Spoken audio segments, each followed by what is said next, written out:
Marekani imetangaza kuondoa raia wake nchini Iraq kutokana na mashambulizi yanayoendelea kufanywa na Iran.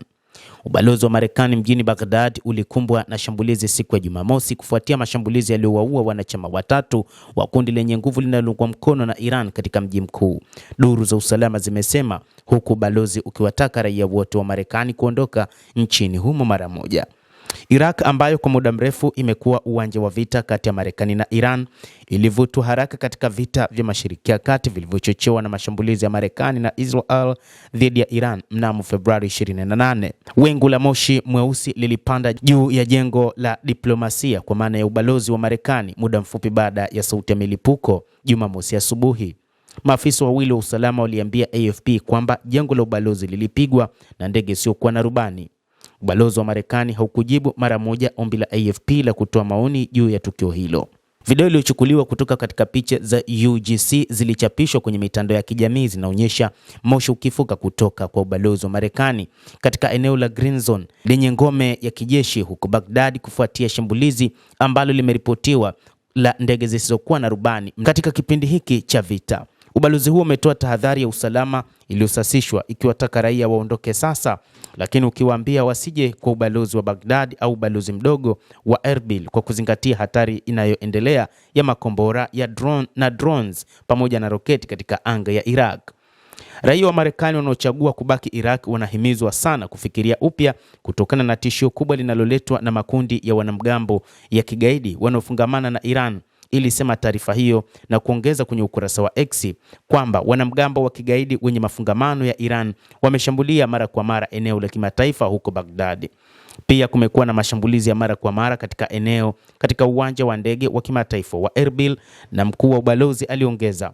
Mwishoni mwa Jumamosi, vyanzo vya usalama vilisema shambulizi la ndege isiyokuwa na rubani lililenga uwanja wa ndege wa Baghdad ambao una kambi ya kijeshi na kituo cha diplomasia cha Amerika, lakini ilinaswa. Chanzo kimoja kilisema kuwa ndege isiyokuwa na rubani iliyoanguka ilisababisha moto mkubwa nje. Makundi kadhaa yenye silaha yanaungwa mkono na Tehran, ambayo Washington imeyataja kuwa mashirika ya kigaidi yanayoshirikiana chini ya vuguvugu la mwamvuli linalojulikana kama Islamic Resistance in Iraq, yamedai mashambulizi ya kila siku ya ndege zisizokuwa na rubani na roketi dhidi ya vituo vya Marekani nchini Iraq katika eneo hilo. Hata hivyo, ni makundi hayo ambayo yalidai kwamba yalidungua ndege ya kujazia mafuta huko nchini Iraq. Tangu kuanza kwa vita hivyo, mashambulizi kadhaa yanayolenga wanachama wa makundi yote yamelaumiwa kwa Marekani na Israel. Kwingineko nchini Iraq, mamlaka zilidhibiti moto uliozuka katika kiwanda cha kusafisha mafuta cha Lanas katika mji wa kaskazini wa Erbil baada ya shambulizi la ndege zisizokuwa na rubani.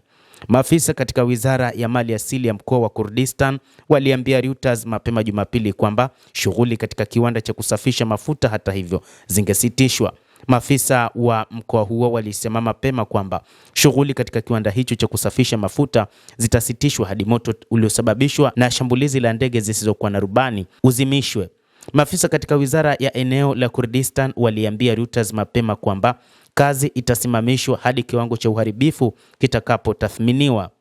Shambulizi hilo dhidi ya ubalozi lilifanyika muda mfupi baada ya mashambulizi mawili kulenga kundi lenye nguvu linaloungwa mkono na Iran la Kataib Hezbollah mjini Baghdad na kuwaua wanachama wake watatu akiwemo kamanda mmoja. Shambulizi la kwanza liligonga nyumba moja katika kitongoji cha Arasat ambapo makundi kadhaa yanayoungwa mkono na Iran yana uwepo.